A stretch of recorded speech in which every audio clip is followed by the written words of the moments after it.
Mukama Taata nkwebaza nti ffenna tonnagalawo oluggi olwo kubanga Yesu ye yatula ennugu eryokubiri era oluggi bwe baalugala amataba geyeena byonna byamalawo abantu. Yesu Kristo lwe luggi era lye yatula ennugu lukyali luggule mujje gyali mwenna muyingire era tukwebaza olwakire bajje tusabira n'ekivumu kye ne pulaani ze tukwebaza nti bwe yafuna emitawaana emingi teyagenda mu ssabo ayina Yesu era abaana bo bangi nyabaze wano Mukama ne tubaaniriza ne bagenda ne bakolera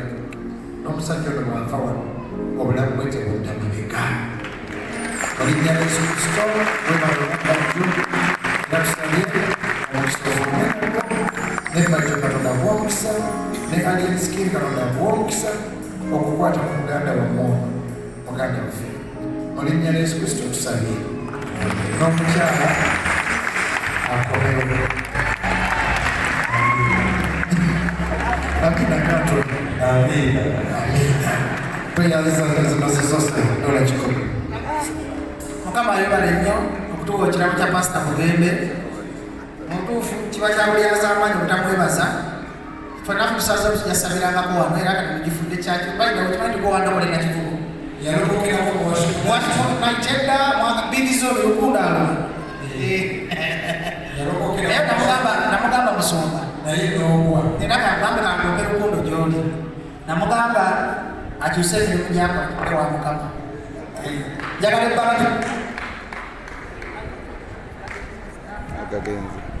njagala lukundo ebbala tukiggale kwesa Katonda ekiti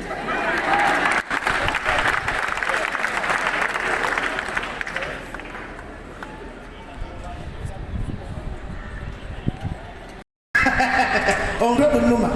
kakati kikulaga ki tikolinza okuba oli mu kyaki muno ng'obonaabona neweegomba abantu b'ensi ate babonaabona okukusinga kuba tebalaga tekyenjawulo kyolinamu abalokole mulaganya embeera yammwe embi gye mukola ki gye mulimu era tebakulimbanga nti ku nsi nti waliyo emirembe egisinga Katonda ate bw'ofukamiranga ku maviivi n'osaba Katonda tomusaba bwavu kumwevuma tomusaba bugagga kumwerabira musabe emirembe n'okubeera obulungi. Abantu b'ensi mulungamanye n'ebintu by'okunsi kuno sirabako mugagagala na bintu mu ntaana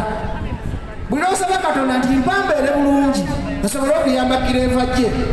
naye afuna okuyamba omulala kyekyobugagga ekisinga ku nsi naye mulafumalira kulekera abaana mugazimbe bwe gati mubalekera amataka abaana bakula ne bagatunda era teweewuunya nnyo okuba nti abaana b'abagagga be basinga ate okuba Katonda ansonyi okozi olimo be basinga okuba nga tebategeera because ku misingi gyabwe tewaliyo Katonda. Taata we yasaddaaka amulekera ekizimbe kati sitaani akomyewo okukibanja naye omwana w'omwavu ng'amanyi Katonda bw'afa omwana we Katonda amuwa amagezi nga Mugembe nga kireeva gye n'ajja mu kitone Katonda kye yamuwa n'akulaakulana bangobyere kakati jakudda ku saali ne muzeyi Magala ngyakuletera ku musamizo nabiri Katonda akola ebinene kwabe natandika okubulira enjiri nyiza okukeeseza wano naye mwena tubalize lugogonganya twagalane tetwemalamu na bintu byensi tusabire kyaki eno njaga tuwanike emikono ffenna Mukama atuwe ekisa tugaziye ekkanisa eno nve katuti ngende tusabe esaala musumba tuwe esaala twetaaga ekifo ekirere nga tusobola okutula nga tebaddayo twafuka kwenu musumba tuwe esaala etugaziyiza ekyaki Mukama tugaziyiza ekyaki egeje nnyo mulinnya Yesu Kristo Mukama waffe ate takikola wala nnyo twagala kikole okuva kati nga tekisukka myaka ebiri kubanga tunago tusinza Mugagga yinanyini banka y'ensi atusakire mu nsonda z'ensi yonna kyaki yaffe egaziwe neyanza nnyo musumba eyo bajjo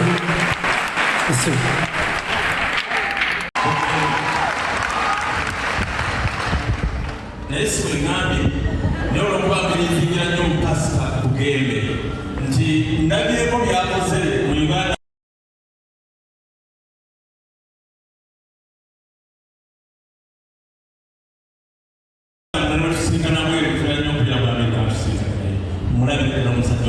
ye muntu kakamukola nze ndowoozamu kinkala obyogenda mu kanisa endala yamulongo naye obanga ali mu kiriziya twakubira sibanga asosolwa gambanga ali wakugambulira emirembe era naabiri gyamaze kale gyonna bamusinga obuku naye gyamaze gyonna kimaze nga mulaba mu kanisa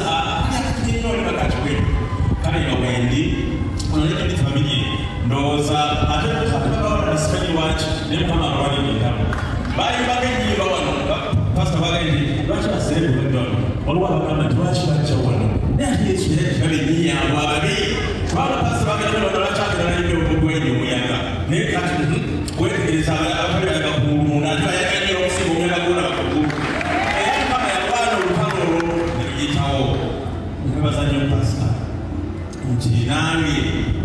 kubanga okimanyi nali lwakatono ofuuka faala ne banguba bakugoba bakolaki ebintu bizibu wosomera emyaka 10 nosoma kwenda kufa nasomako 7 awo ne bagamba wekolefuka naye abamu bagamba batandukirira engeri ne bagamba nalikamu eklesiya nga bitabula nete olugambo eki followinga gwayagala maidi followinga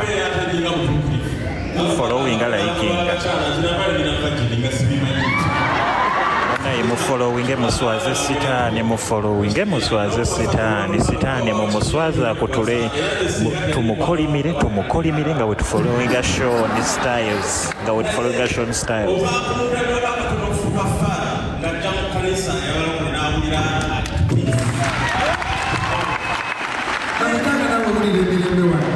sinzidde mu kyaki okubasaba ka follow sinzidde mu kyaki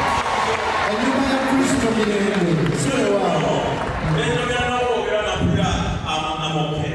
kale kubasobyako pasita ogende ng'avuma abatali balokole mpulira yakimanyi bonna bana bakatonda kubanga oli baba munene ki abaana oli akatonda ate waliwo abamu nga mulokole ataavuma mulokole kale n'olutuna nolaimutonda kikino naye olusimulirangamu kyokola nange neeberera wano era nagamba singa abalokole tebavubagana singa ndowooza ensingano waliwo naffe mu 19 na Vatican Council of Africa ba Roma Papa Roma lukota kauza filini Relativity Papa oba Roma kyagamba bateekawo charismatic union yensinza nyo nabagafaaga musaala sinabayimba fenna tukikola naye kiwe ekikubanga nabalokole bakikola followinga osabe buli kyoyagala ndi mu kyaki followinga osabe buli kyoyagala mukama agenda ki ate oshayinge ne live eno njagala kuna abantu emitwalo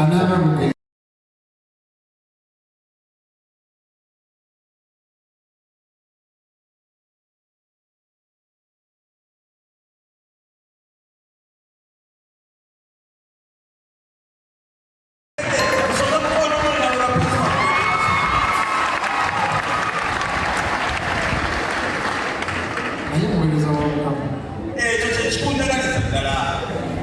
kubanga ate olulala olupapula lutandise saabika emipira amunatusonyiwa abogezi oyogera n'okola ensobi ekyo kiraawo naye ate kati ono mulyowe wa myoyo ya yowalagaja namukuba entuufu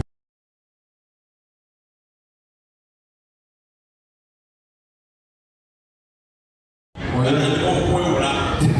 ate ne waffe eddiini gyeva nzibu kubanga osobola okutanga ozeemu okusoma omugigi kubanga olina byotategeera following oswaze sitaani ndi mu kyaki banaye ndi mu kyaki mbagamba mu following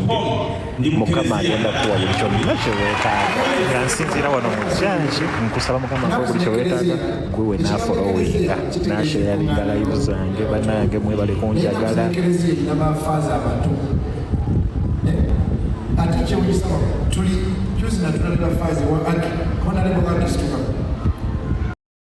honorable aki yakulira the youths Buganda mu parliament naye bwe twagenda ewuwe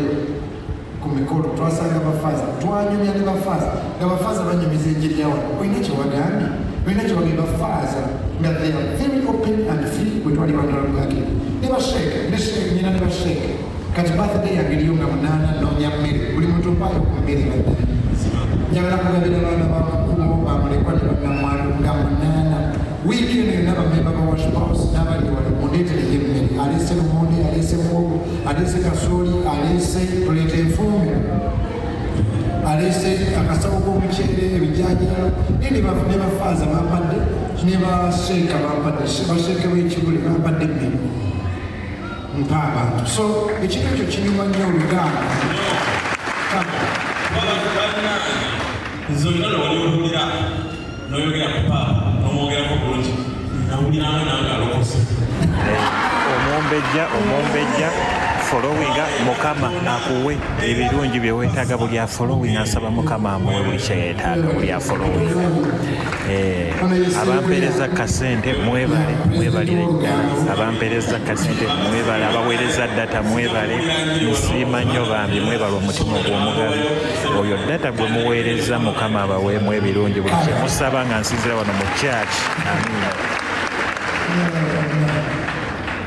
Kati ndoza tukabe kugambe nti amiina. Sebo abantu bakwadde emitwalo 7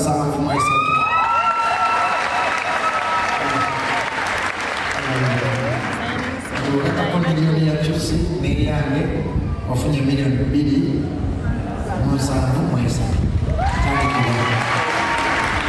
Yesu yebaze bwe. Amen. It's okay. Obo ulira ngoli wa moyo nnyo kanisa ya Kristo.